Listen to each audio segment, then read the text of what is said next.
Alamin ang latest weather update ngayon dito sa Sir Aris Official Weather News Today.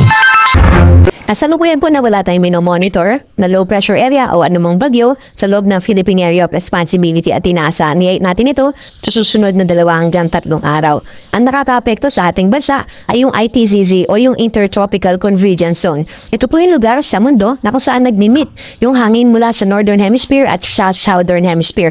Kapag nag-meet po silang dalawa ay nagkakaroon ng movement ng hangin from surface papunta sa himpapawid o sa upper part ng atmosphere. At kapag nangyayari po yun, nagkakaroon ng updraft o yung pamumuo, pagkakaroon ng mga clouds. At yung mga clouds na yun ang magdadala ng mga pagulan.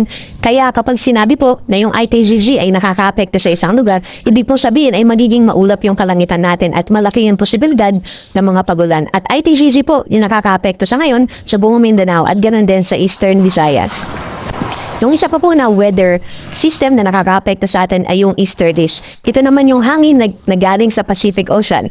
Itong easterlies ay isa sa mga dahilan kaya humina yung hangin habagat natin ngayon at ito yung magdadala ng maaliwalas na kalangitan pero posible yung mga kaulapan lalo na sa eastern part ng ating bansa at posible pa rin yung mga localized thunderstorm lalo na sa hapon at sa gabi.